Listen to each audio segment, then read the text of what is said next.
Hi guys, and welcome back to the Koi Guys YouTube channel. And today we're going to talk about a very controversial subject, and that is stocking density.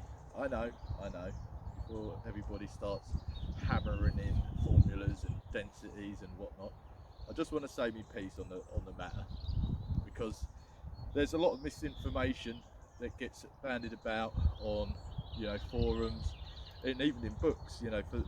For this video I was reading through a few books that I have, and they vastly differ from one book to another, from one year to another year. So I thought I'd just try and give you a rough idea of what you need to be looking at for your stocking density. So the main things that you need to be looking at to how many fish you can fit in your pond is obviously how much water have you got.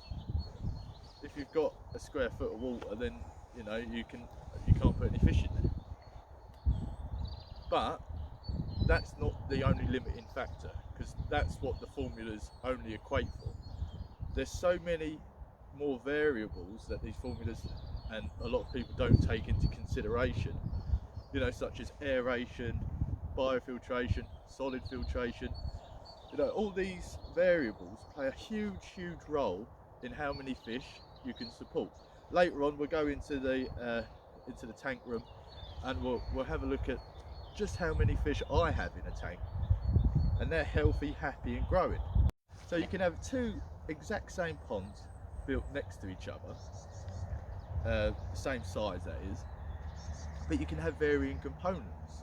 One can have a small box filter on it, doing a very poor job of managing the water quality and solids, and a small air stone, so you're not getting enough air into the system. And the one next door to it can have a massive drum filter with 6 cubic meters of moving bed filtration, 10 air stones, cracking bit of kit, and that one obviously is going to be able to hold more fish than the poorly run one. And this also comes down to maintenance.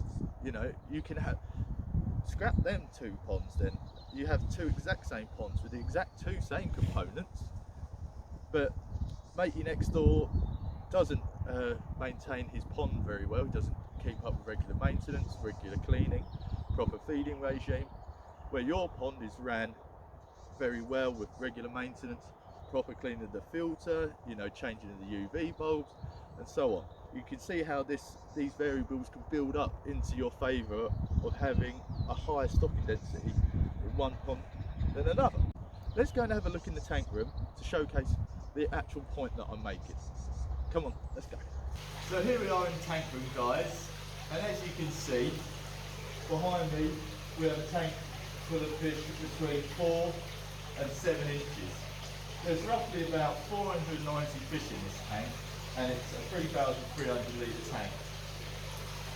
So you can see that these fish are happy and healthy, they're eating, a hungry fish is a happy fish, we're growing really well, and this is all due to our filtration system and our grading ratio. You can see now what I mean between different ponds and different systems being able to handle different stocking densities. So let's head back down to the pond and look at it further. So guys, after seeing the stocking density that I have in my own tanks, you can start to see how these formulas and misinformation can get a bit out of hand. If they were correct, I would only have four fish in each of them tanks, which obviously you could see is ludicrous. And it comes down to what you want to enjoy from your pond. Obviously you want to create a safe environment for them fish. You don't want to be overstocking your particular pond. Some people might not want optimum growth and this and that. So it comes down to your discretion. Test water quality. Add little and often. If you start to see them parameters spiking when you've added another fish in after a couple of weeks, then that's it. Level it off there. And if worst comes to the worst, if you have overstocked, remove some fish and then move them fish onto somewhere where they can be appreciated.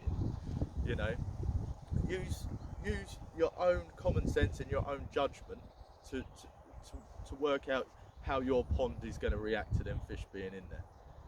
So obviously I haven't mentioned growth potential, and this is probably something that's been spinning through your mind as I've been talking about this. Yes, if you're stocking a pond with some really nice small fish to watch them grow, brilliant, that's what you want to get out of that pond, and that's fantastic. You can work out how much a 20-inch fish is going to take up room wise.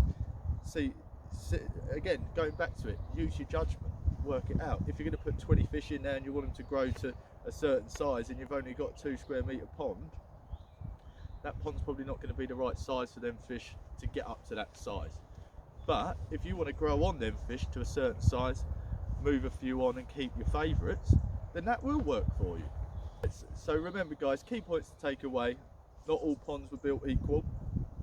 You know, some better filtrations than others. What do you want to get out of that pond? What do you want to do? Use your brain, use your common sense, and if in doubt, ask some questions, test your water quality parameters.